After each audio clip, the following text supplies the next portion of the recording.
खुदा को जो कि इनका चरवाहा है उसको धन्यवाद देने के लिए, उसको आदर देने के लिए, उसको महिमा देने के लिए अपने जन्मदिन में उसको याद किया। हालेलुया। क्योंकि मेरे प्यारे भाई बहनों, मनुष्य के जन्मदिन के लिए उसके प्रति महीनों की गिनती भी उसके हाथों में है, और हर एक समय और हर एक सेकंड और हर एक दिन को प्रभु तैयार करता है और एक नया दिन देता है, और इसी तरीके से जुड़ के एक साल बनता है।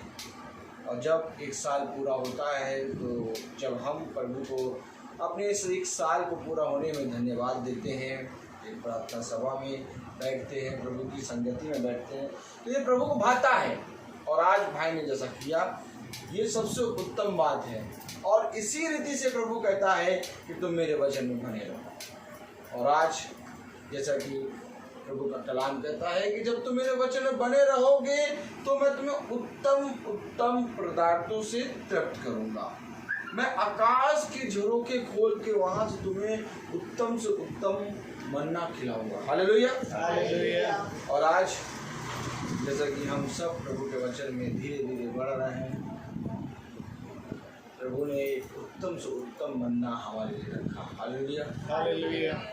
और भाई कि मेरठ से आए हैं, ये खुदा के आज के समय का संदेश, हालेलुया, जो कि खुदावन हमसे आज क्या कहना चाहता है उस पर प्रकाश डालेंगे। हालेलुया।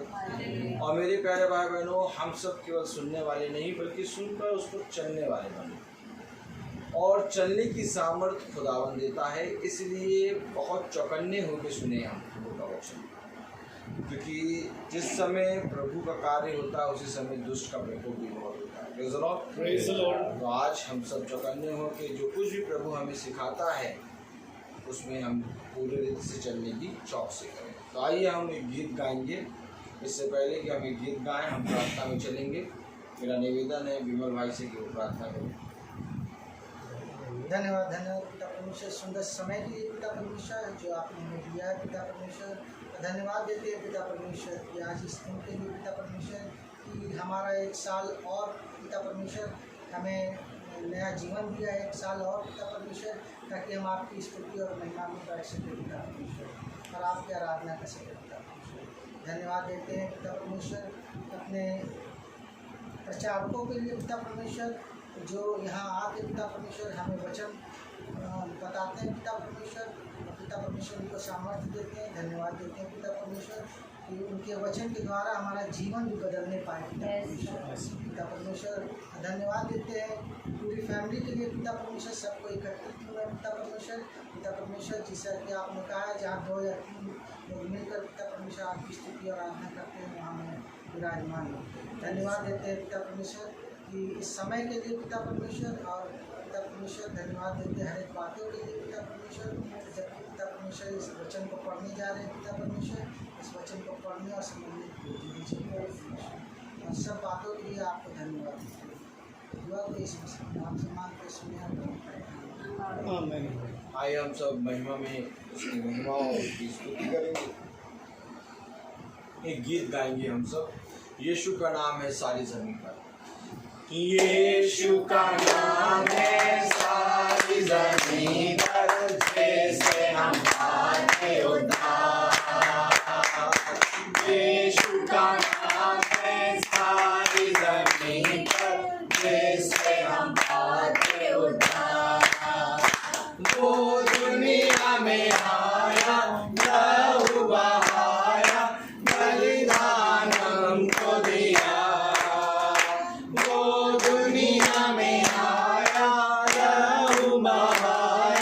बलिदान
अब आइए हम वचन में चलेंगे और जोर से हम तालियों के साथ स्वागत करेंगे अपने प्रभु यीशु मसीह का, जो कि अपने दास के अंदर से हमें आज बताएंगे प्रभु का वचन। हालेलुया।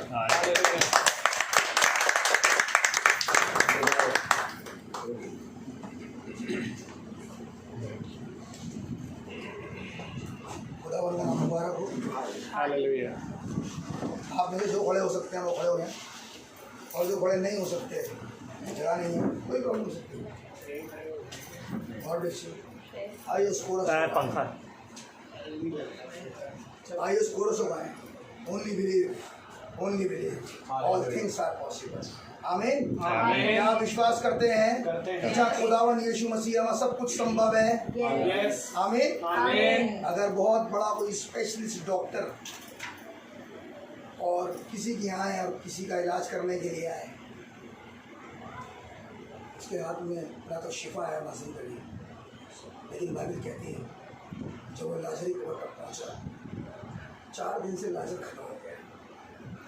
मरियम ने कहा कि अब तो उसमें से बदबू आती होगी। यीशु मसीह ने कहा पुनरुत्थान और जीवन में आना।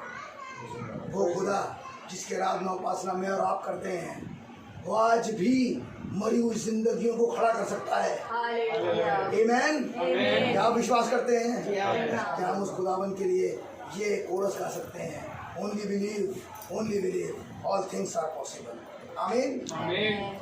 ओनली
जीवन के वाणी मेरे जीवित और महान उद्धारकर्ता प्रभु यीशु मसीह जी, मैं आपका बहुत धन्यवाद करता हूँ प्रभु। एक और बार खुदावन कि आपने सो अवसर दिया प्रभु, कि आपके जिंदा कलाम को प्रभु जी आपके लहू खरीदों के बीच में रहने को खुदावन दया करें प्रभु यीशु मसीह, क्योंकि प्रभु यीशु मसीह आपका वचन बताता है आप सर्व सामर्थ्य खुदा है, आप सब कुछ करने में संभव है।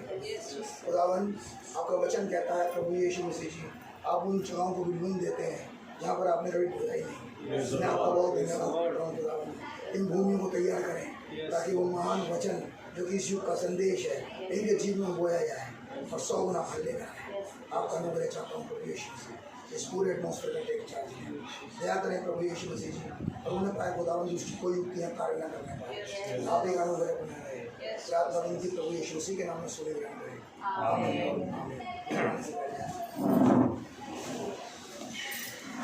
आइए इसको अक्षर निकालें। लूका की इंजील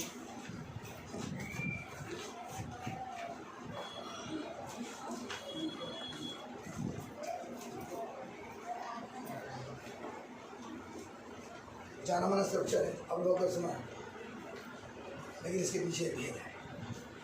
आप भेद सुनने में विश्वास रखते हैं? जी।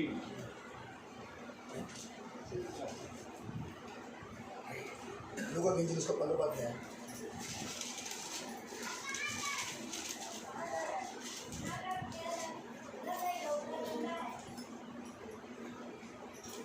और उसकी 11वीं आयत से जहाँ इस प्रकार लिखा है, फिर उसने कहा, किसी मनुष्य के 2 पुत्र थे। उनमें से छोटे ने पिता से कहा, हे पिता, संपत्ति में से जो मेरा भाग हो वो मुझे दे दीजिए। उसने अपनी संपत्ति बांट दी।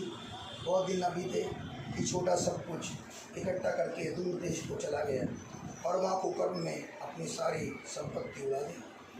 जब वह सब कुछ खर्च कर चुका तो देश में बड़ा अकाल पड़ा। या आज अकाल का समय है। आपको पता है इस अकाल के लिए बाइबल के अंदर कैसे है, मैं उसको कैसे पढ़ूँगा। उस देश में एक बड़ा अकाल पड़ा और वो कंगाल हो गया। इसीलिए उस देश के निवासियों के में से एक के यहाँ जा पड़ा और उसे अपने खेतों में सूअर चराने के लिए भेजा। और वे चाहता था कि उन फलियों से जिन्हें सूअर खाते हैं अपना पेट भरे, पर उसे कोई कुछ नहीं देता था। प्रभु यीशु मसीह आपका संदेश इसका वचन है। दया करें, दया करें प्रभु यीशु मसीह को अपने मित्रों से बातचीत करें। उसकी करने की सहायता करें। सब मेरे लिए बड़ा बात आपको तमाम बातों के लिए आप भी कहना चाहता हूँ। खुदावन मुझसे तो कुछ बंद नहीं करता। काफ़ी खुदावन मुझे को खोले दिया प्रार्थना दी थी प्रभु यीशु मसीह के नाम में सुने गए।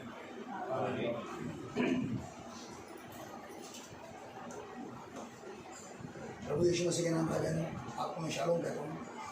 खुदावन का नाम बहुत मुबारक हो इस सुंदर अवसर के लिए कि खुदावन ने हमें बैठने का फजल दिया। आमीन। और बाइबल के अंदर कोई सी भी ऐसी आयत नहीं है जो छोटी है। हर एक आयत हमसे आज के विषय में बात करती है। अभी नहीं ब्रदर, ये शायद तो हमने लाखों का भाव आप कह सकते हैं, लेकिन बाइबल के अंदर एक नियम है और उस नियम को आप ज़रा ध्यान से सुनें। अगर आप मत्ती की इंजील का 13वां अध्याय निकालें और उसकी 34वीं आयत से आगे पढ़ना शुरू करें, वहाँ पर कुछ लिखा है। मत्ती की इंजील 13वां अध्याय वर्ष 34 से आगे पढ़ा। एक नियम लिखा है। हे यरूशलेम, तू जो भविष्यवक्ताओं को मार डालता है। 13वां अध्याय है। कि जो वचन भविष्यद्वक्ता के द्वारा कहा गया था वो पूरा। मत्ती 13 उसकी 34वीं आयत। ये सब बातें यीशु ने दृष्टांतों में लोगों से कही। एक मिनट, अगर मैं आपसे ये कहूँ, ये सब बातें उत्पत्ति से लेकर प्रकाशित बातें किसने कहा? यीशु मसीह ने। उत्पत्ति से प्रकाशित वाक्य यीशु मसीह ने कहा। यहाँ पर एक बात लिखी है और वो लिखा है, जो बातें उसने कही हैं वो सारी की सारी बातें दृष्टांतों में हैं। अजीब बात है, लेकिन इसके लिए खुदावन ने एक बात कही है जिसका संबंध आज कुछ चुने हुए से है। और यहाँ लिखा है, बगैर दृष्टांतों के वो लोगों से बात नहीं करता। एक मिनट, इसी के साथ लगती भी आयत निकालिए। मरकुस की इंजील, यहाँ रखिएगा, ये भी चलेगा ये वाला। मरकुस की इंजील उसका 4वां अध्याय और उसकी 10वीं आयत। मरकुस 4:10।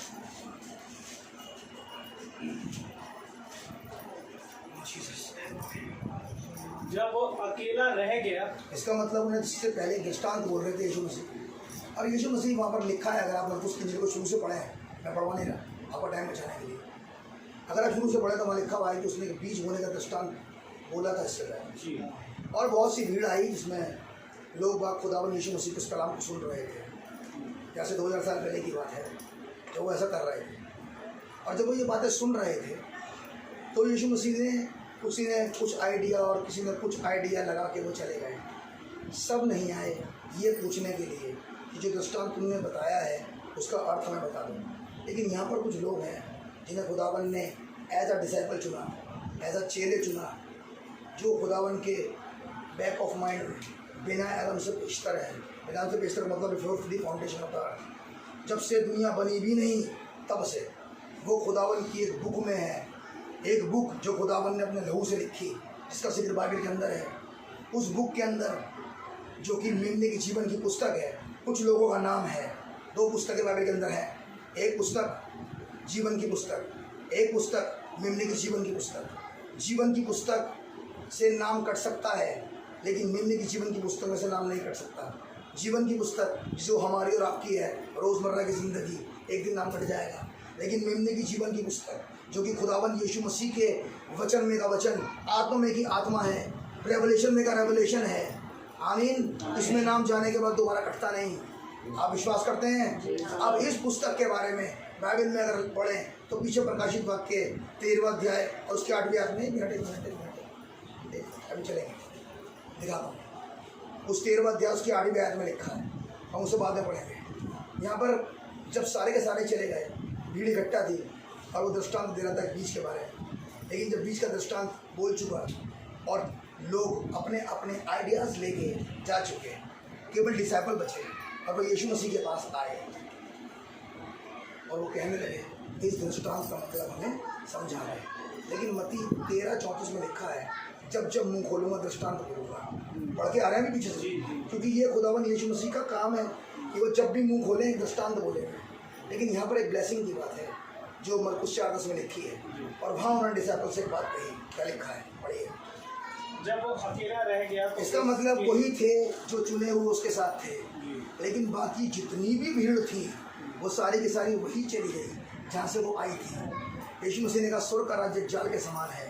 लोग आते तो हैं, केकड़े भी, सांप भी, मेंढक भी, सब आ जाते हैं उस जाल के अंदर, लेकिन जब जाल झाड़ा जाता है तो सब अपने अपने कैरेक्टर के हिसाब से वापस चले जाते हैं। बहुत से लोग हैं जो अपने आप को आज क्रिश्चियंस कहते हैं, माफ़ कीजिए, बहुत से लोग हैं जो क्रिश्चियंस कहते हैं अपने आप को, लेकिन आज जब जाल झड़ेगा तब पता चलेगा कौन क्रिश्चियन है और कौन क्रिश्चियन नहीं है, क्योंकि ये आयत 2 और 2 4 कर देती है। और यहाँ पर एक बात लिखी है, क्या लिखी है? जब वो अकेला रह गया तो चेलों ने आकर यीशु मसीह से पूछा इस दृष्टांत का मतलब हमें बता दे। यीशु मसीह ने बड़े सिंपल वर्ड में जवाब दिया, दृष्टांत के भेदों की समझ अंदर वालों के पास है, बाहर वालों के पास नहीं है। बाहर वालों के लिए बात सिर्फ और सिर्फ दृष्टांत है। पढ़िए। जब वो अकेला रह गया तो उसके साथियों ने उन 12 समेत उससे इन दृष्टांतों के विषय में पूछा। देखा कितने बढ़िया तरीके से इस आयत ने यीशु मसीह के साथ कुछ लोगों को एसोसिएट कर दिया। यहाँ एक बात छुपी है, अगर आप पकड़ पाए। यहाँ लिखा है उसके साथियों ने 12 समेत, लोग कह सकते तो 70 की बात कर रहे हैं जी नहीं, साथियों का नाम नहीं लिखा। 12 को सब जानते हैं पूरी दुनिया। जहाँ पर बात साइलेंट होती है वहाँ पर ही एक्चुअली भेद होता है।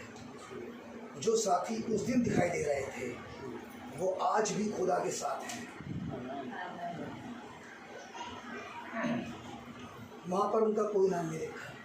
12 का तो गिन लोगे आप, पतरस, याकूब, यूहन्ना, इन्द्रियास, बरतुल्मै, सब गिन लोगे, लेकिन ये साथी कौन है? और तो पता लगा वो जिनके लिए संदेश आज रखा गया। उन 12 ने और उन साथियों ने इस यीशु से जो दृष्टांतों में बात करता है कहा, क्या पूछा समझिए। आज उसने उनसे कहा तुमको तो परमेश्वर के राज्य के भेद की समझ दी गई है। कब? अगर दी गई हो है तो क्यों पूछ रहे हो? फिर अगर दी गई है तो फिर तो पूछना नहीं चाहिए, हमें तो पता है। नहीं, आज क्रिश्चियन समाज के लोग कह सकते हैं क्या बता रहे हो यीशु मसीह के बारे में, जाओ वहाँ पर नॉन क्रिश्चियन में महाप्रचार करो यार, यीशु मसीह के बारे में मालूम है क्या ऐसा है पता है? क्रिश्चियन को पता है क्यों? क्योंकि बात दृष्टांत है, इसलिए बात खुली नहीं। लेकिन यहाँ पे लिखा है तुमको किसको इंक्लूड कर दिया? किसको? उन 12 को और साथियों को स्वर्ग के राज्य की समझ दी गई। कब? Before the foundation of the earth. ये लोग पहले ही से खुदावन के प्रीडेस्टिनेटेड हैं। हमने देखा था अभी, उसने याकूब भी पैदा भी नहीं हुआ, ऐसा पैदा भी नहीं हुआ, एक को प्रिय और एक को अप्रिय जाना।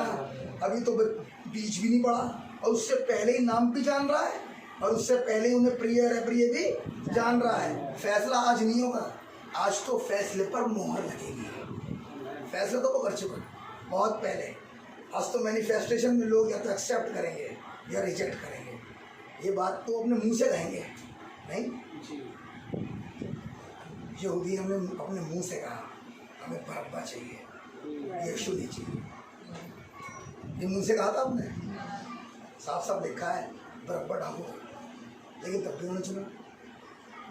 कल यहूदी ने चुना, खुदा की कौम ने, आज ईसाई चुने। क्या चूज, ये चॉइस उनके पास नहीं होगी, आज उनके पास भी होगी। या तो कलाम को चुनो या रीति रिवाजों को, नहीं। अब तो डिपेंड करता है। वो दोनों के दोनों पेड़ जो बाग एदन में थे वो वहाँ बात ख़त्म नहीं हुई, हर रोज़ हमारे सामने आते हैं और हमें ढूंढना, चॉइस करना पड़ेगा हम किसके साथ हैं। आप हैं मेरे साथ। कुछ लोग यीशु मसीह के साथ हैं, उन 12 के साथ। 12 वो यहूदी, साथी वो अन्य जाति, यानी कि यहाँ से कुछ अन्य जातियों का झुंड जो खुदावन की का फेवर ले रहा है। आप हैं मेरे साथ। समझ पा रहे हैं बात। यहूदियों में से कुछ लोगों ने खुद का फेवर लिया पहली आमद में, अन्य जातियों में से कुछ फेवर लेंगे दूसरी आमद में। इसलिए वहाँ लिखा है 12 के साथ कुछ थे जिनका नाम लिखा नहीं है। वो तस्वीर बन रहे हैं आज हमारी इस युग में, जो आज खुदावन का पक्ष लेते हैं। आप हैं मेरे साथ। चलिए परंतु बाहर वालों के लिए सब बातें दृष्टांतों में होती हैं। अंदर वालों के लिए तो बातें दृष्टांत की खुल गई, लेकिन बाहर वालों के लिए, मतलब जिनका पाठ स्वर्ग राज्य के बाहर, तो स्वर्ग के बाहर क्या है? अरे यार ऐसा मैं बोल दिन एकदम हो जाता, पता नहीं क्या कहती है। इसका मतलब स्वर्ग के अंदर जाने के लिए तो भेद के पता होना चाहिए, भेद का खुलासा होना चाहिए स्वर्ग में जाने के लिए। तो कह रहा बाइबिल के अंदर एक और दृष्टांत यीशु मसीह ने बोल दिया। यहाँ तो बोला जो अंदर जाने वाले हैं उनके पास तो भेदों की समझ है, बाहर वालों के लिए दृष्टांतों में सारे के सारे बात उनकी समझ में संदेश नहीं आता। जैसा पढ़ा प्रचार करते आप लीजिए, यही हो रहा है। लेकिन यहाँ पर एक भेद है समझने के लिए। यीशु मसीह ने मत्ती 28:19 में एक दृष्टांत फिर बोल दिया, और क्या बोला था? आज छोटा सा देखते हैं। वहाँ दृष्टांत में यीशु मसीह ने बोला जो विश्वास करे उसे पिता पुत्र और पवित्र आत्मा के नाम में बपतिस्मा देना। लिखा है वहाँ पे। लेकिन हम इस बात को जाने कि ये पिता पुत्र और पवित्र आत्मा भी एक दृष्टांत था। मत्ती 13:34 के अनुसार यहाँ भी दृष्टांत ही बोल रहा है। अब नहीं, अगर ये दृष्टांत के ऊपर खुलासा क्या है अभी दिखाते हैं भैया। मत्ती 28:19 पढ़ लीजिए बहन के लिए, भाइयों के लिए। इसलिए तुम जाओ सब जातियों के लोगों को चेला बनाओ। किसका? और किसका चेला? Yeshu Masih. God bless you. वचन का, जी। वचन के मानने वालों को। आदमी का चेला नहीं भैया है, आसाराम बापू का चेला, योगाचार्य का चेला, ऐसा है ना? खुदा का चेला बनाना क्या है? चेला किसका? खुदा का। पूरी याद पढ़ना है, पूरी 20 तक पढ़िए। और उन्हें पिता और पुत्र और पवित्र आत्मा के नाम से बपतिस्मा दो। पिता पुत्र पवित्र आत्मा सिंगुलर है प्लूरल है? पिता पुत्र पवित्र आत्मा, एक मिनट, ये भेद है। जी। पिता पुत्र पवित्र आत्मा वर्ड सिंगुलर है प्लूरल है? प्लूरल है भैया, 3 है। तो यहाँ कहना चाहिए था पिता पुत्र पवित्र आत्मा के नामों में बपतिस्मा दो, लेकिन यहाँ पर नाम बोला गया है। यहाँ बोला गया है नाम, तो इसके पीछे एक भेद होगा कि वो नाम क्या था, पिता का नाम क्या है, पुत्र का नाम क्या है, पवित्र आत्मा का नाम क्या है। भेद नहीं होना चाहिए, यही समझना। लेकिन अगली आयत कह रही है 20वीं आयत, और उन्हें सब बातें जो मैंने तुम्हें आज्ञा दी है मानना सिखाओ। आगे, और देखो मैं जगत के अंत तक सदा तुम्हारे संग हूँ। अगर मैं वो बातें ना सिखाऊं जो यीशु मसीह ने बताने को कही है, तो ये वाली ब्लेसिंग मैं जगत के अंत तक तुम्हारे साथ हूँ, उस पर काम करेगी नहीं। हाँ या नहीं? यीशु मसीह ने क्लोज रखा है और ये कहा है वो बातें जो मैंने कही हैं सिखाने के लिए वो सिखाओ, और जगत के अंत तक मैं तुम्हारे साथ हूँ। तो प्रेरितों के काम से लेकर प्रकाशित वाक्य तक चेलों ने एक भी शिक्षा वो नहीं सिखाई जो यीशु मसीह ने नहीं कही। और बाइबल के अंदर लिखा है कि उनके हाथों से बड़े बड़े काम हो रहे थे। रीज़न केवल एक ही था कि वो वही सिखा रहा है जो यीशु मसीह ने कहा है। एक शिक्षा वही जो खुदा ने कही है वो सिखा रहा था। तो पिता और पुत्र और पवित्र आत्मा का दृष्टांत पहले खोलें, फिर चले उड़ाओ पुत्र पर, क्योंकि वो भी एक दृष्टांत है। आप है मेरे साथ? निकाल लीजिए, पहले लिख लीजिए कहीं पर पिता का नाम। पिता का नाम एक भाई कोई निकाल ले, यूहन्ना की इंजिल उसका 5वां अध्याय, उसकी 43 वर्ष 43वीं आयत 43 5:43, क्योंकि पिता किसी का नाम होता नहीं है, पदवी होती है। भाई साहब पिता जब बने, जब शैम्बुल भाई या बहन आई, हाँ भाई गलत तो नहीं, उससे पहले तो पिता नहीं थे। पति कब बने? जब बहन जी आई, है ना। तो ये पदवी है, पति पदवी है, बेटा पदवी है, बेटी पदवी है, पिता पदवी है, ये सब पदवियाँ हैं। लेकिन उसने पदवी में बपतिस्मा देने को, उपाधि बपतिस्मा देने को नहीं कहा, उसने कहा था नाम में देना था। आमीन। पढ़ो बात। मैं मनुष्यों से आदर नहीं ना, हाँ 5:43 मैं तुम्हें जानता हूँ। नहीं, वहाँ लिखा मैं अपने पिता के नाम से आया। मैं अपने पिता के नाम से आया हूँ। मैं अपने पिता के नाम से आया हूँ। इसका मतलब ये जो यीशु मसीह है ये मेरा नाम क्लियर हो गई बात। तो पापा का नाम क्या निकला? अब यीशु मसीह कह रहे हैं मैं अपने पिता के नाम से आया हूँ। इसका मतलब जिस नाम से लोग मुझे जानते हैं वो मेरा नाम नहीं है। तो ये नाम यीशु मसीह है किसका? अब देख लो पिता का नाम क्या है? यीशु मसीह। कोई प्रॉब्लम? मत्ती की इंजिल पहला अध्याय 21वीं आयत, नीचे लिखना आप पुत्र का नाम। मत्ती 1:21।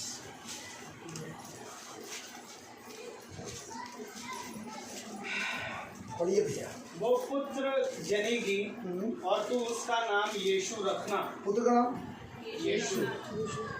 लिखो, पुत्र का नाम भी क्या है? यीशु। अब लिखा था पवित्र आत्मा का नाम। जी। यूहन्ना 14:26। यूहन्ना 14:26। परंतु सहायक अर्थात पवित्र आत्मा जिसे पिता मेरे नाम से भेजेगा। मेरा नाम क्या है? यीशु मसीह। तो पवित्र आत्मा का नाम यीशु मसीह। हम लोगों ने पिता पुत्र पवित्र आत्मा के नाम में ढेर डुबकी और ढेर डुबकी और ढेर डुबकी। बात समझ में आ रही है? जी। क्योंकि दृष्टांत खुला नहीं, नाम नहीं खुला, नाम ये लिखा। लेकिन कैसी बाइबल को नहीं पता था। हाँ मेरे साथ जी। तो बपतिस्मा यीशु मसीह का नाम है, वो यीशु मसीह का नाम। आप है मेरे साथ? जी। क्लियर हो गई आगे की बात? आगे भी क्लियर हो गया जी। है ना? हो गई बात?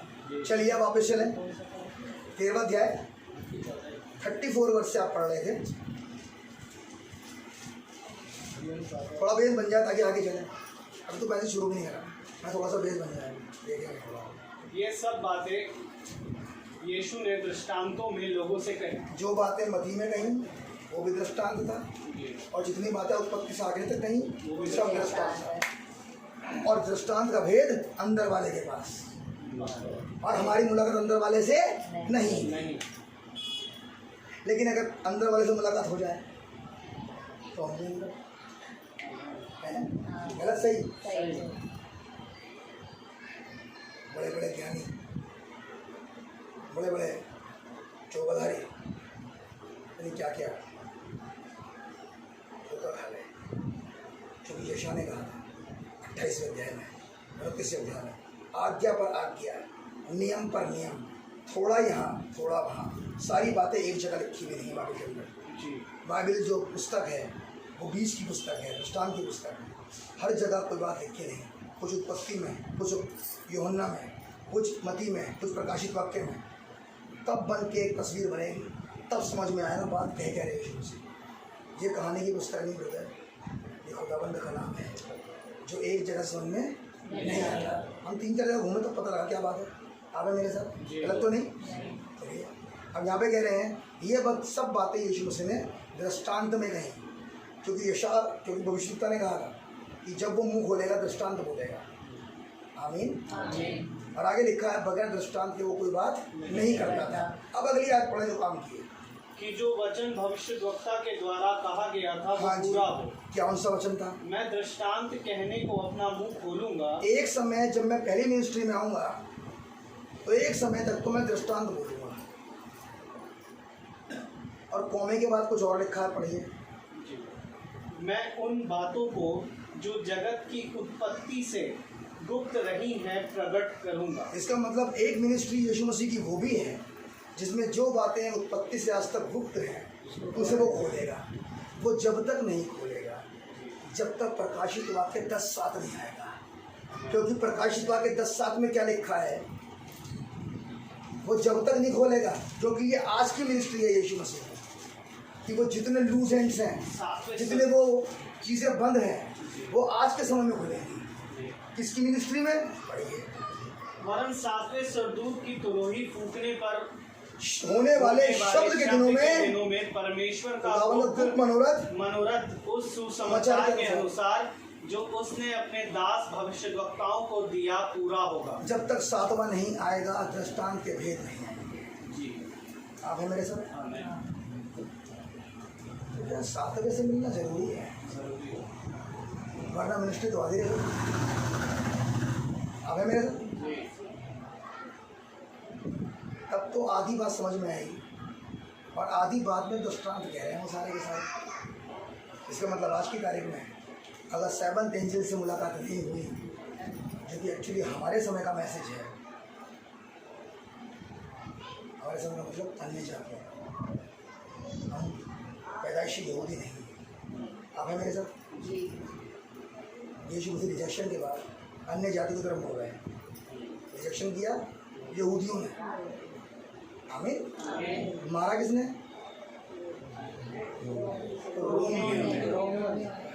आसान है। रिजेक्शन किया यहूदियों ने, मारा किसने? रोमन ने। आज रिजेक्ट कौन करेगा? आज तो मैसेज हमारे पास आ गया। आज रिजेक्ट कौन करेगा? कल तो खुदा के बच्चों ने रिजेक्ट करा था, खुदा के लोगों ने रिजेक्ट करा था। ऐसे आज कौन रिजेक्ट करेगा? क्रिश्चियन। बेटा क्या बात कर रहे हो? क्रिश्चियन रिजेक्ट करेगा? पतरस भी कह रहा था कि नहीं, वाली बात नहीं। आई लव यू जीसस, यही कह रहा था पतरस। यीशु मुझसे कह रहा ज़्यादा देर नहीं की थी कि बेटा शाम होने दे। 3 बार इनकार कर रहा है, 1 बार भी नहीं।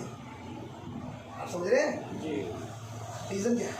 रीज़न है जब सुसमाचार यहूदियों के पास गया, यानी कि वो मैनिफेस्टेड वर्ड आज से 2000 साल पहले जब इजराइल की गलियों में घूम रहा था और लोगों को स्वर्गराज्य के संदेश के बारे में बता रहा था और उन्हें बता रहा था कि व्यवस्था पूरी हो चुकी है, अब ग्रेस पीरियड आ गया, अब वो मेमने, भेड़, बकरे, बैलों का लहू काम नहीं करेगा, क्योंकि वो सब्स्टिट्यूशनल सेक्रीफाइसेस थी, ख़त्म हो गया समय। आज मैं सेक्रीफाइस हूँ, क्योंकि बैल और बकरों का लहू, जानवर का लहू इंसानों के ऊपर जीवन लेकर नहीं आ सकता। आज भी अगर आप मेडिकल लाइन में पूछें, जानवर का लहू इंसान पे चढ़ाया नहीं जा सकता। और बाइबल कहती है लय व्यवस्था 17-14 के अनुसार लहू में जीवन है। इसीलिए यीशु मसीह ने अपने लहू को बहाया, एक इंसान बनकर आया और अपने लहू को बहा दिया, ताकि जो उस पर ईमान लाए, आमीन, वो हलाक ना हो। तो हम जानते हैं कि ईमान वही लेकर आएगा जिसको खुदाबंद ने पहले से चुना है। हम सोचते हैं कि यीशु मसीह आज से 2000 साल पहले ज़बा हुए। क्या आप हैं? ये वाली बात सही है? यीशु मसीह 2000 साल पहले बलिदान हुआ, ये बात सही है? भाई प्रकाशित होकर 13 निकाला है।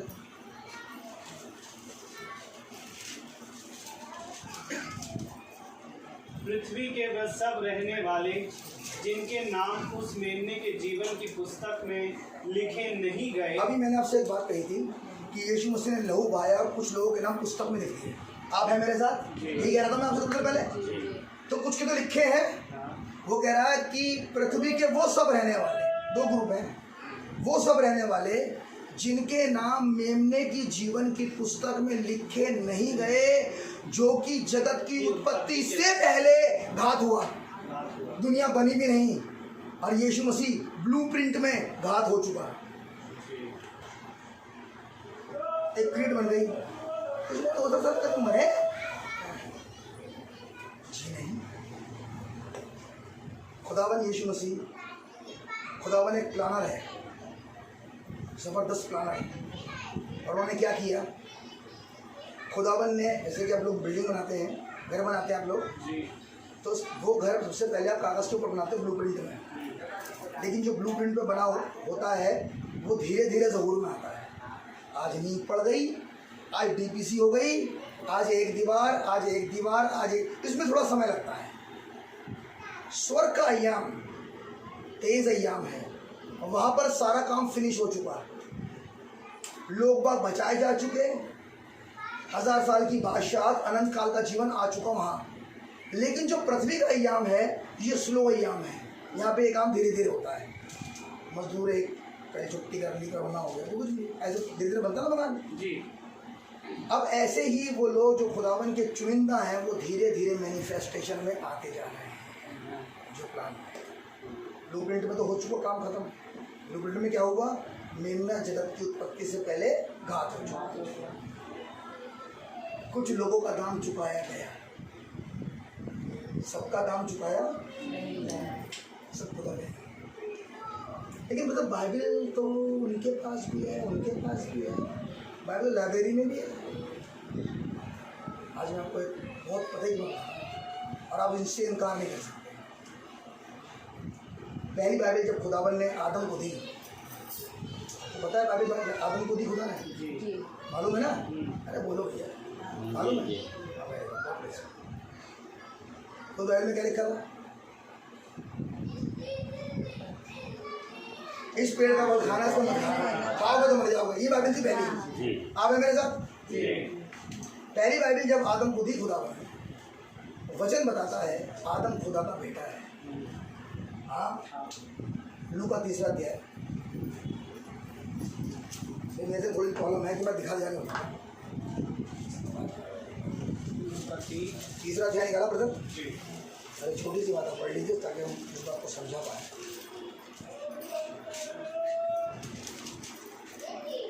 जल्दी से पढ़ लीजिए।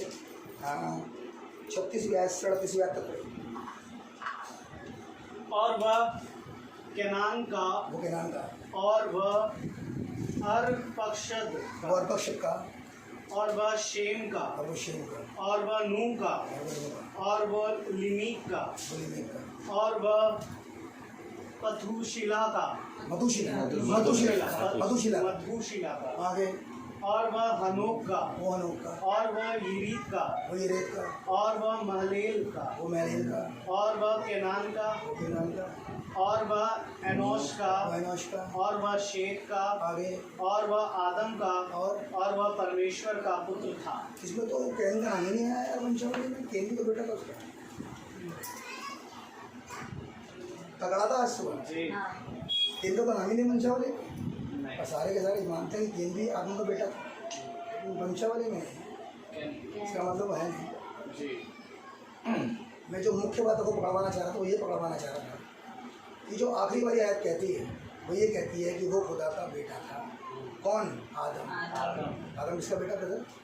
खुदा का। और जबकि आदम खुदा का बेटा है तो अपने बेटे को उसने उस समय की बाइबल दी जो उस समय के लिए थी। आमीन। लेकिन जो समय बीत गया और खुदावन एक राष्ट्र को लेकर आया, थोड़ा जल्दी कर रहा हूँ, राष्ट्र को लेकर आया। वो राष्ट्र मिस्र के अंदर गुलाम था, जिसको इजराइल कहते हैं, वो गुलाम था। जब वो निकल कर आए तो एक प्रॉफिट के हाथ से उन्होंने फिर एक व्यवस्था, एक बाइबल अपने बेटे इजराइल को दी। पकड़ पा रहे हैं? पहली बाइबल किसको दी? आदम को, अपने बेटे को। दूसरी बाइबल फिर अपने बेटे को। अब ये किसे मिले? जो जन्मा हो, ये उसके लिए है। ये व्यवस्था, ये ग्रेस ये बाइबल किसके लिए है? पिछले जितने भी एग्जाम्पल हैं वो तो ये बता रहे हैं, शेडोज तो ये बता रही हैं कि अपने बेटे को दे रहा है बाइबल बार बार। नहीं, ये नियम तो केवल इजराइल के लिए थे। ओल्ड टेस्टमेंट पूरी दुनिया के लिए नहीं। इजराइल इतना बड़ा, जितना बड़ा गोमती नगर भी नहीं है, छोटा सा इजराइल, बहुत छोटा सा है। अपने तो होगा यार, इतना बड़ा तो होगा। तो किसको दिया? और बाइबल में लिखा है, खुदावन यूँ कहते हैं, मैंने पूरे वर्ल्ड में से, पूरी दुनिया में से अपने चित्त को केवल इजराइल पर लगाया। ऐसा है। तो उस ओल्ड टेस्टमेंट में उसने फिर अपने बेटे को इजराइल को व्यवस्था दी। पूरी दुनिया से खुदा का कोई मतलब नहीं। आज का युग आता है जबकि हम अन्य जाते हैं, तो आज का वचन फिर वो किसको दे? बाइबल में लिखा है, मैं खुदा बदलता नहीं, बदल जाता तो है याकूब की संतान, तू कब के नाश हो। मलाकी 3 बात समझ में आ रही है? मैं बदलता नहीं। अगर कल बच्चे को दी थी, आज बच्चे को ही दूंगा। आप समझ में आ रही मेरी बात? तो क्या ब्रदर, जितने भी पूरे वर्ल्ड में हैं वो सब बच्चे ही हैं? इस बाइबल को अपनी हाथ की ताकत से इसके पन्नों को कोई भी पलट सकता है। हम बात चल रहे दृष्टांतों पर। इसके पन्नों को कोई भी, हिंदी, अंग्रेजी, उड़िया, पंजाबी, जो भी भाषा आपको आती है उसमें बाइबल उपलब्ध है। आपको आती है, आप पढ़ भी सकते हो। लेकिन इसमें जो भेद छुपा है, क्या उसे जान पाओगे? क्योंकि वो तो अंदर वाले हैं। किसके लिए है? अंदर वाले के लिए। मैं आपसे एक बात पूछूं, इतने दिन तक मसीहत में रहने के बाद अब बाहर रहना चाहते हो? अंदर। भैया सबका इंडिविजुअली आंसर होना चाहिए। पापा मम्मी को नहीं बचा सकते, मम्मी पापा को नहीं बचा सकती, क्योंकि अन्य जातियों में सारा मामला इंडिविजुअल है। खुदावंद इजराइल से एज अ नेशन डील करते हैं और अन्य जातियों में इंडिविजुअल डील करते हैं। बहन भाई को ना बचाए, भाई बहन को ना बचाए, भाई भाई को ना बचाए, अपने आप को बचाए। तो फैसला कैसा? इंडिविजुअल। अब है मेरे साथ? जी।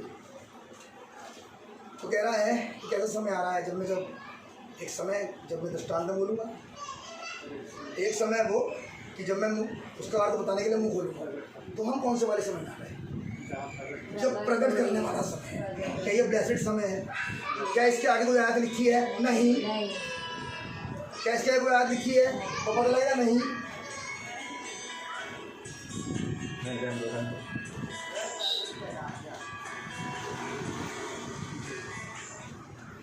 जब इसके आगे कोई आयत नहीं लिखी तो इसका मतलब ये आयत अपने आप में अब कंप्लीट हो गई।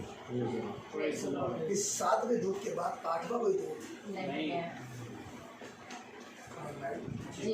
8वीं आयत तो है 8 से 11, लेकिन दूत नहीं, दूत तो है।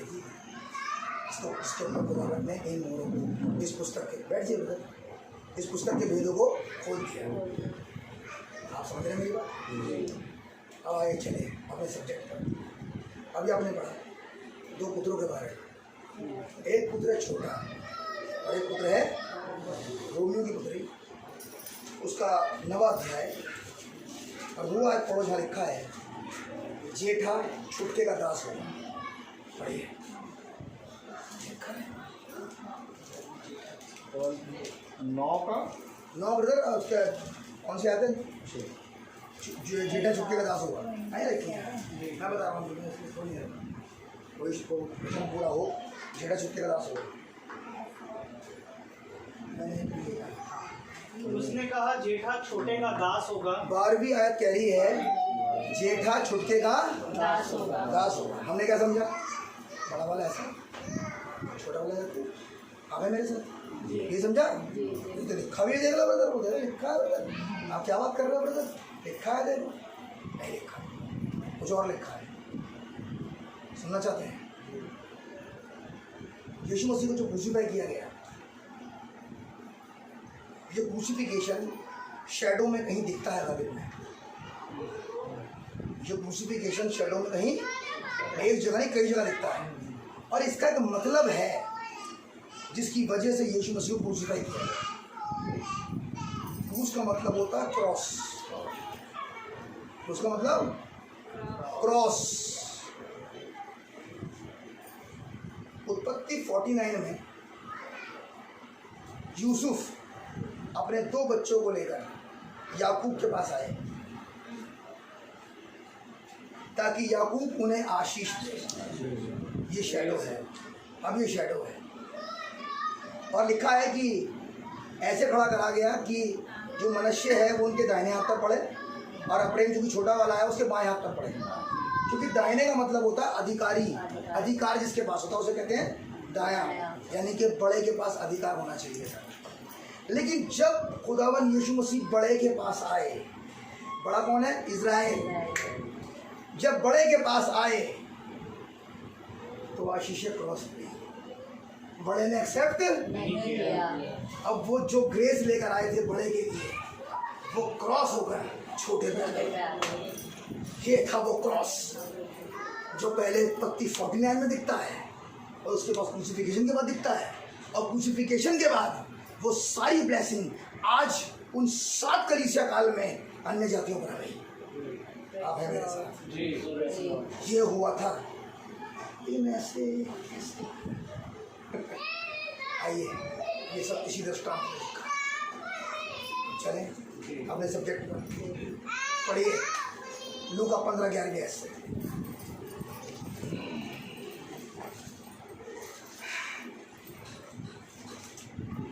फिर उसने कहा, किसी मनुष्य के 2 पुत्र। हम समझ गए वो मनुष्य कौन है? वो मनुष्य खुदा खुद है। उसके 2 बेटे हैं, एक इज़राइल, एक अन्य जाति। प्री डिसाइडेड, बड़ा छुटके का दास होगा। इज़राइली खुदावन की नज़रों में दास हैं, अन्य जाति खुदा की नज़रों में पुत्र है। और बाइबल के अंदर लिखा है दास सदा घर में नहीं रहता, पुत्र रहता है। ये ज़बरदस्त ब्लेसिंग हमारे पास आई है। इसे कहते हैं खुदा का ग्रेस, जो हमने कभी ढूंढा नहीं। हमारा कोई ऐसा बढ़िया काम नहीं कि खुदाबंद वो अनुग्रह हम पर कर देते। तब बाइबल के अंदर लिखा है रोमियो 11:25 में कि उन लोगों को खुदाबंद ने अंधा किया ताकि वो अपने उद्धार को ना देख सकें। और जब तक अन्य जाति पूरी रीति से शामिल ना हो जाए उस रैप्चर में जो कि अब आने वाला है, तब तक खुदावन एक कुल को जो कि इज़राइल है अंधा रखेंगे। ये किसके लिए कर रहे हैं? हमारे लिए। कितना इंटरेस्टेड है खुदा? क्या आप उतने इंटरेस्टेड हैं?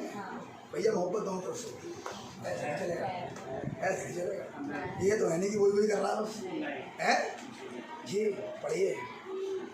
उनमें से छोटे ने पिता से कहा, उसमें छोटे ने पिता से कहा, हे पिता, संपत्ति में से जो भाग मेरा हो वो मुझे दे। वो तो अपना भाग लेके चला गया, पिता से क्या हो गया? दूर। वो पिता के साथ नहीं है, कहाँ चला गया? दूसरे देवी देवताओं के पास। नहीं, क्या खुदा हमारे खुदा थे? उस ग्रेस ने हमें खुदावन यीशु मसीह को हमारा खुदा बनाया। हम तो मूर्ति पूजक थे। अगर हम अपनी चौथी पीढ़ी याद करने की कोशिश करें तो नाम तक याद नहीं है। भाई आपके पापा का नाम, आपके पापा के पापा का नाम और उनके पापा का नाम नहीं पता। हो सकता है मूर्ति पूजक हो। क्या गलत कह रहा हूँ भाई? मैं अपने लिए भी कह रहा हूँ, ऐसा नहीं आप कुछ कह रहा हूँ। मैं सब एक सही है भैया। कढ़ाई उससे नहीं कह सकती, केतली से तो काली है, सब एक सही है। समझ पा रहे हैं? हाँ, सबका बुरा हाल है। ये छोटा वाला है जो अपनी मनमर्जी पे चलता था। यहाँ पर व्यक्ति नहीं है, ये अन्य जाति झुंड है जो खुदा से दूर था और इसने अपना भाग लेके ये चला गया। आगे चलिए। उसने उनको अपनी संपत्ति बांट दी। उसने क्या करा? बांट दी। आगे चलिए। बहुत दिन ना बीते थे, छोटा पुत्र सब कुछ इकट्ठा करके दूर देश को चला गया। आगे। और वहाँ कुकर्म में अपनी संपत्ति उड़ा दी। बात समझ में आ रही है? जी। अच्छे काम में उड़ाई, कुकर्म में। आगे लिखा है कि उसने वैश्याओं के ऊपर अपनी संपत्ति उड़ा दी। वो प्रकाशित वाक्य 17वां अध्याय, वो ग्रेट हॉर्लेट वो थी और उसकी पुत्रियां। आप बात समझ रहे हैं? ये डिनोमिनेशंस, उसके ऊपर उसने अपने धन को उड़ा दिया। एक वर्ड कहूँगा, आपका जाना बचाना है। प्रार्थनाओं में उड़ाया, मिस्सा बलिदान में उड़ाया, नबीनों में उड़ाया कि भैया इतने वाले पैसे दोगे 50 रुपये तब तो मिस्सा बलिदान चढ़ाएगा। गलत? सही बात? और क्या? आप मत समझना मैं में सीधा अलग नहीं हूँ। पहले तो बोला पढ़ाई कहने का और क्या योगा वाला है, करता फिर रहा था। कभी इसके पैसे, कभी नवीने के पैसे, कभी शोधक अग्नि के पैसे। तुम्हारी बहुत सोल फंसी हुई है तुम्हारे वाले उसकी, हम दुआ करेंगे स्वर्ग पहुंच जाएगी। बाइबल में कहीं पर भी शोधक अग्नि का जिक्र तक नहीं है। आप हैं मेरे साथ? मुझे इन बातों कहने में कोई शर्म नहीं है, क्योंकि मैं बहुत अच्छे जानता हूँ ये सत्य है। मैं सिर्फ वो बोलूँगा जो खुदा ने कहा है। अब ये छोटा वाला है जिसने अपनी संपत्ति उड़ाई, किसके पीछे? वैश्याओं के पीछे। आमीन। और संपत्ति उड़ा के जब कंगाल हो गया तब एक ऐसी जगह गया जहाँ पर उसे सूअर चराने का काम मिला। आप समझ रहे हैं? और जो भोजन सूअर खाते हैं, आपको मैं बता क्या डिस्क्राइब करूं, आप तो बेहतर जानते हैं सूअर कौन सा वाला भोजन खाते हैं। समझ रहे हैं ना? गंदगी खाते हैं। आप देखना चाहते हैं उस गंदगी के बारे में यशा क्या बोलते हैं? ये जरा निकालिए यशा की पुस्तक, उसका 29वां अध्याय, यशा 29।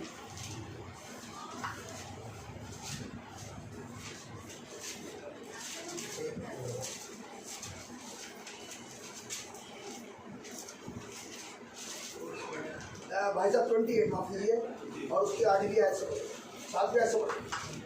ये भी दाग मधु के कारण डगमगाते और मदिरा से लड़खड़ाते हैं। याजक और नबी भी मदिरा के कारण डगमगाते हैं। बात सुन रही है? ऐसी याजक हैं ऐसे लोग लड़खड़ाते हैं। आगे चलिए। दाग मधु ने उनको बुला दिया है। क्या बुला दिया? आगे। वे मदिरा के कारण लड़खड़ाते और दर्शन पाते हुए भी भटक जाते। देखा, ऐसा नहीं है बाइबल नहीं पढ़ रहे लेकिन भटक गए। और ये लड़का अपनी स्थिति भूल गया ना, मैं हूँ किसके औलाद, चला गया वहाँ दूर देश, दर्शन पाया और गलत दर्शन और भटक गए। आगे भैया। न्याय में भूल करते हैं, न्याय में भूल करते हैं क्योंकि भोजन के सब आसन, क्योंकि भोजन के सब आसन। दो तरह का भोजन है ब्रदर, दो तरह का भोजन है। एक भोजन है शारीरिक, हाँ बिल्कुल चिच्ची करने की बात नहीं, लिखा ही है और तो लिखा है। और क्या, दो तरह के भोजन है।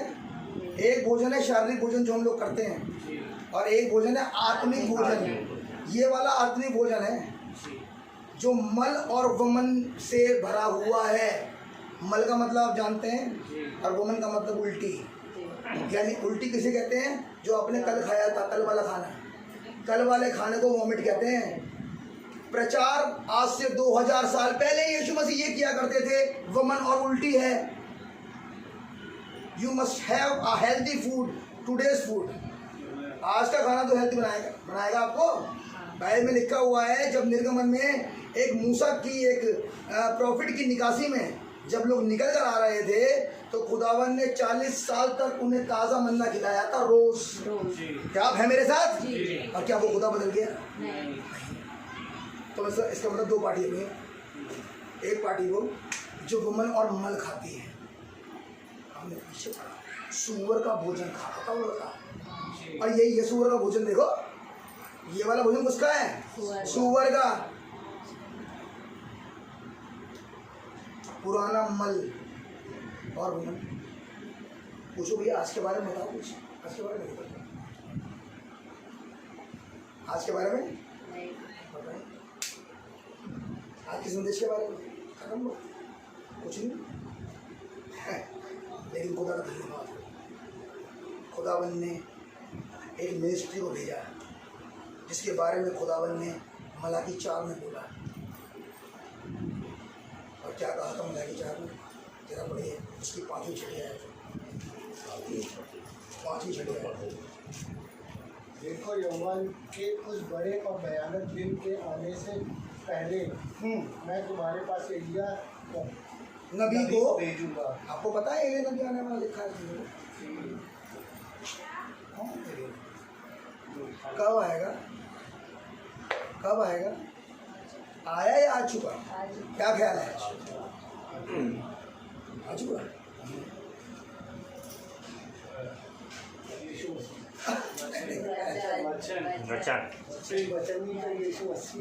नहीं एलिया नबी की पहली मिनिस्ट्री यूहन्ना सुसमाचार देने वाले की एज़ा पेशरो थी पहले आमद खुदावन यीशु मसीह की दूसरी आमद में भी एलिया पेशरो है पेशरो का मतलब होता है फॉरनर खुदावन का वचन आए उससे पहले जगह तैयार करेगा ये मिनिस्ट्री एलिया की थी आज पूरी मसीहत खुदावन यीशु मसीह का इंतज़ार कर रही है लेकिन खुदावन यीशु मसीह इससे पहले आए एलिया का आना अवश्य है ये नियम है बाइबल का इसके बारे में ईसाई बाबा फिर कैसे मना करता है आप है मेरे साथ इसीलिए वहाँ लिखा है सारे के सारे आसन मतलब क्या बोलूँ और ये लड़का लग गया इसके चक्कर में कौन और मन के चक्कर में सूअर के भोजन के चक्कर में और लिखा है कि उसे भोजन नहीं मिलता था इसलिए वो सूअर की फलियाँ खाकर अपना पेट भरना चाहता था भोजन का ये हमने पीछे एक बात पढ़ी थी जब उस देश में अकाल पड़ा किस चीज़ का अकाल आप देखना चाहते हैं आमोस नबी की पुस्तक और उसका 5वां अध्याय और उसकी 8वीं आयत शायद 8वीं आयत ही है मैं सोचता हूँ आमोस नबी की पुस्तक वहाँ पता लगेगा तो उस अकाल के विषय में भविष्यवाणी बताना पड़ेगा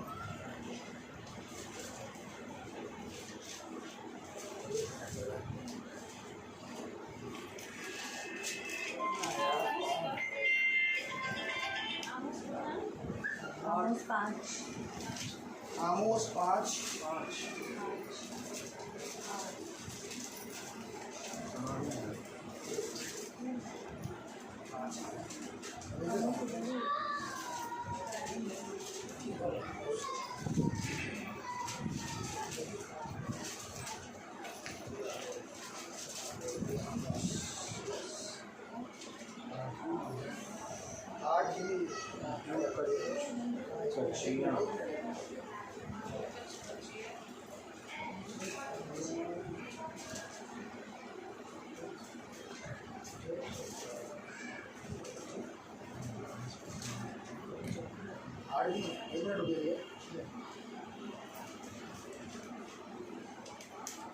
सॉरी 8वां अध्याय उसकी जारी वाली बात है आमोस 8 जारी वाली बात बड़ी क्या लिखा है परमेश्वर यहोवा की यह वाणी है हाँ देखो ऐसे दिन आते हैं बढ़िए ऐसे दिन आते हैं जब मैं इस देश में महंगी करूँगा क्या आज ये हाल है ऐसे दिन आते हैं कि महंगी करूँगा ये प्रोफेसर का हिस्सा है आगे अगली बार उसमें ना तो अन्न की भूख और ना पानी की प्यास होगी सब कुछ होगा लेकिन भूख और प्यास किसी और चीज़ की होगी बढ़िया परंतु यहोवा के वचनों के सुनने की भूख प्यास होगी वो लड़का जो परेशान था वो भूखा प्यासा इस वजह से था क्योंकि उसके पास भोजन नहीं था ये वाला क्योंकि आमोस नबी की पुस्तक में इस प्रोफेसी को कहा गया 20 मिनट का सरमन 15 मिनट का सरमन चर्च का ब्यौरा अजय से ऐसा है और भोजन आ गया भोजन तो दो भोजन नहीं चाहिए भोजन चाहिए आज अगर अकाल है तो वचन का आज अकाल है तो फायदा वचन का लेकिन बाइबल में उत्पत्ति की पुस्तक में लिखा है जब अकाल आने वाला था उससे पहले खुदावन ने फिरौन को दर्शन दिखाया था अब पकड़िए उस बात को और जब फिरौन को दर्शन दिखाया स्वप्न दिखाया तो उसमें 2 तरह का सपन था पहली चीज़ तो ये थी कि उसने पतली गायों मोटी गायों को देखा ऐसा ही था और पतली गाय उसके पीछे निकली 7 पतली 7 मोटी गायें और मोटी गायों को पतली गायों ने खा लिया दूसरा था मोटी पाले और पतली पाले और मोटी पालों को पतली पालों ने खा लिया तब यूसुफ ने फिरौन से कहा कि 7 दिन सुकाल के और 7 दिन अकाल के ये कहा था उसने 7 साल सुकाल के और 7 साल अकाल के होने वाले हैं इसलिए किसी ऐसे मनुष्य को नियुक्त कर जो तेरे लिए भंडार बना सके वचन का भंडार आप समझ में आए यूसुफ तस्वीर है खुदावन यीशु मसीह की। आमीन।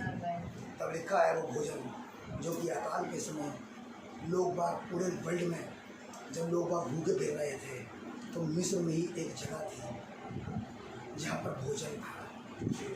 लेकिन वो भोजन किस लिए रखा गया? वो भोजन सबसे ज़्यादा काम किसके लिए किया? यूसुफ के भाइयों के लिए। आज ये भोजन किसके लिए? जीसस के साथियों के लिए। ये सबके लिए था, मतलब सबके लिए नहीं था। उस अकाल के समय अगर ऐसा हुआ था तो इस वचन के अकाल के समय जब सिर्फ कहानियाँ सुनाई जा रही है सब जगह, मैं गलत हूँ? सही। खुदा वाले अपने संदेश को लेकर आए। लिखा है कि जब भी अकाल के समय भूख से बढ़ने लगा तो ये वही पुरानी चीज़ें क्या बोलना नहीं चाह रहा, वो सब चीज़ें खाने लगा। लेकिन जब ये खा रहा था, जब कट शॉर्ट कर रहा हूँ, जब ये खा रहा था, जब वो खा रहा था तो उसे अपने पापा की याद आई। किस बात ने उसे पापा की याद दिलाई? भोजन। एक भोजन था जो उसने जिक्र किया और उसने कहा इससे बढ़िया भोजन तो मेरे पापा के नौकर खाते हैं जो मुझे नसीब नहीं है। आप हैं मेरे साथ? ये भोजन था जो उसे पापा की तरफ खींच कर लेके गया। ये पापा की नई एम्बेसडर नहीं थी, ये पापा के नए वुडलैंड के जूते नहीं थे, ये बड़ी बड़ी बिल्डिंग नहीं थी, वो नया कंप्यूटर नहीं था जिसने उसे खींचा, भोजन ने उसे खींचा। अगर कल एक खुदावन के बच्चे को जाने के बाद भोजन ने खींचा खुदा की तरफ, तो ज़रूरी है जबकि खुदावन ने इस युग में फुलवर्ड भेजा है तो बच्चा ही खींचेगा जो भोजन की तरफ खींचेगा। आप समझ पा रहे हैं बात? लेकिन जब वो पहुंचा, 2 मिनट के लेकिन जब वो पहुंचा तो उसने सेवकों से पहली बात कही, इसे नहीं लाओ बैप्टिज्म। आमीन। इसे नए वस्त्र दो, थियोफिनी। इसे अंगूठी दो, अधिकार। इसे जूतियां दो, समझ। ये समझ को दर्शाती हैं जूतियां। आमीन। मूसा से कहा अपनी जूती बाहर रख, ये जगह पवित्र है। अपनी समझ बाहर रख, ये जगह पवित्र है। ये जगह पवित्र है। यहाँ पर अकल नहीं चलती मनुष्य की, क्योंकि ये खुदावन की इंस्पिरेशन से लिखा गया। आप हैं मेरे साथ? तो इस छोटे वाले के लिए लिखा है एक बछड़ा एक मेमना मारा गया। मेमना तस्वीर है खुदावन यीशु मसीह की। ये बलिदान इजराइल के लिए नहीं हुआ, ये बलिदान हमारे लिए हुआ। आप हैं मेरे साथ? और क्या कहा गया? एक भोज आने वाला है। तो जब बड़े वाले ने सुना कि घर में बड़ा म्यूजिक की और भोजन की आवाज़ आ रही है, उस नौकर से पूछने लगा क्या है, क्या हो रहा है अंदर? कह रहा तेरा भाई जो मर गया था वो जीवित हुआ है, जो चला गया था वो लौट कर आया है, किसी के लिए जश्न हो रहा है।